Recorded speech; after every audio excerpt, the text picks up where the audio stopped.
Toda a gente sabe que o MRPP é um partido pequeno. Tem-se batido que nem um leão contra estas políticas, tem procurado defender as suas posições e tem sustentadamente defendido esta política da necessidade do governo democrático e patriótico, da aliança das várias classes e camadas de classe. Tem, aliás, com surpresa de alguns setores da sociedade, devo dizer, que criam, isso também não é por acaso, meus caros amigos, quando as pessoas ficam muito espantadas porque eu em minha casa faço uma árvore de Natal, é porque a comunicação social, a tal de que eu falava há bocado, construiu a ideia de que os comunistas do MRPP são uns monstros com umas antenas esquisitas e tal, e portanto a árvore de Natal em casa de um gajo do MRPP é que nem pensar, ele deve estar com uma machado a destruir o Pai Natal e tal. E portanto, esse tipo de preconceito depois é que faz com que as pessoas, mas espera lá, mas eu ouvi no outro dia uma pessoa do MRPP dizer, mas os senhores estão dispostos a aliar-se com as pessoas do PCP? Pois, com as pessoas do PCP e depois? E com as do Bloco de Esquerda também, e com as do Partido Socialista também, e também com pessoas do PSD. Eu acho que há democratas e patriotas no PSD, a partir daí tenho algumas dúvidas, mas pelo menos no PSD é indiscutível que existem pessoas, quando eu digo no PSD é que são filiados, que votam, que apoiam, que gostam de, mas são pessoas democratas e patriotas. E portanto, para mim, as pessoas ficam muito surpreendidas quando não vêm dizer isto. E esta política o MRPP tem vindo a defendê-la. O MRPP foi a primeira força política em Portugal a dizer não pagamos. Dissemos-lo em maio de 2011. Quando foi das eleições, já o tínhamos dito antes, mas aí nessa campanha, a nossa campanha teve como palavra de ordem não pagamos. Numa altura em que fomos acusados de irresponsáveis, depois vou dar a resposta à senhora lá de cima, que colocou duas questões muito importantes. Fomos acusados de irresponsáveis, de catastrofistas, de não sei quê, de não sei o que mais daquilo outro, mas dizer, não há nenhum problema do povo português que possa ser resolvido se nós aceitamos a lógica do pagamento da dívida. Porque todos os recursos do país são exauridos e não chegam para pagar essa dívida, ou melhor, para pagar os juros absolutamente especulativos dessa dívida, como vos disse há bocado. Só os juros são 9 mil milhões, foram em 2012, de qualquer coisa como 9 mil milhões de euros. Portanto, aceitar essa lógica significa que o país não faz mais nada que não seja pagar a dívida. E pagar a dívida significa o quê? Encher os bolsos da banca, em particular da banca germânica. É isto que significa pagar a dívida.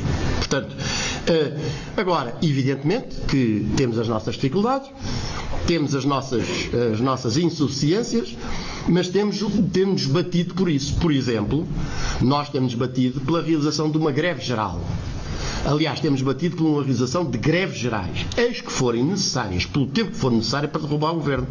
E achamos um disparate, embora nós tenhamos sempre estado numa posição de unidade com as forças sindicais, a corrente sindical do MRPP, Luta Unidade Vitória, tem procurado sempre estabelecer uma base de unidade, por exemplo, com a CGTP, mas sempre criticando aquilo que considera que é errado. Por exemplo, fazerem-se greves de horas.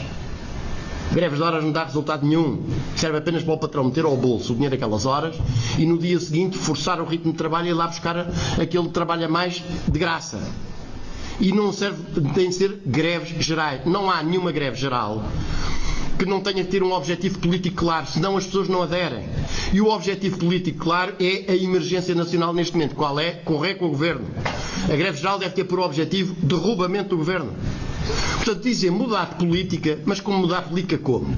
Será que o Arménio Carlos acha que o Passos Coelho e o Portas vão à missa e saem de lá convencidos a aplicar um plano de desenvolvimento da economia nacional e a não encher os bolsos da banca germânica e a não praticar a política que a Troika quer? Alguém passa pela cabeça de alguém isso? É evidente que não. Portanto, tem de ser com, por exemplo, outras coisas. Já agora adiante, nós não concordamos, fomos lá e levamos porrada também da polícia de choque. Mas nós não concordamos que uma greve, não se faça uma manifestação numa greve geral, porque nós defendemos que a greve geral, que a greve, e em particular a greve geral, deve ser feita com a ocupação dos locais de trabalho. A greve não é uma coisa para o trabalhador ir à pesca. É para o trabalhador estar no local de trabalho e ocupar o local de trabalho, a discutir a situação do país, as medidas devem ser tomadas, as formas de organização. Se assim for, nem sequer é preciso piquetes de greve.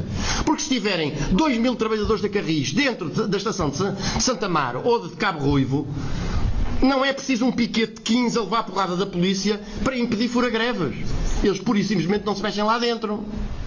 Portanto, isto é só para dizer que nós temos batido pelos pontos de vista que nós consideramos que é correto, mas temos simultaneamente atuado sempre numa base de unidade com as forças que lutam contra o atual estado de coisas. Não ouvem falar do MRPP? É natural, também antes do 25 de Abril não ouviam. Portanto, nós temos hoje, e acho que isso se torna claro, mas tornou-se sobretudo a partir de um caso. Eu não quero ser desagradável para convosco, mas recordem uma coisa. Nas eleições presidenciais de 2006, inaugurou-se, nessas eleições, um princípio que foi: havia 6 candidatos. Vossas Excelências estão na presença do 6º. No entanto, de uma forma geral, a sociedade permitiu que as televisões só organizassem debates com 5 dos 6. Quem permitiu isso ajudou a assassinar a democracia portuguesa. Porque numas eleições em que estão formalmente admitidos pelo Tribunal Constitucional como candidatos legítimos 6, e a imprensa escolhe os 5 que lhe convém para falar e para lhes permitir que levem ao povo português as suas ideias e as suas propostas, e exclui discriminatoriamente o 6º, e a maioria das pessoas acha que isso não é com elas, é evidente que agora se apercebe que é o mesmo princípio pelo qual nos órgãos da comunicação social só passam as posições do governo. E as posições críticas só muito dificilmente passam lá e com muito menos relevo do que as posições oficiais. E, portanto, quero dizer com toda a clareza que nós temos procurado fazer o nosso trabalho, defender a política que nos parece correta. Se vocês foram à luta popular online, encontram essas tomadas de posição sucessivamente assumidas, e temos uma organização sindical que tem dado provas de grande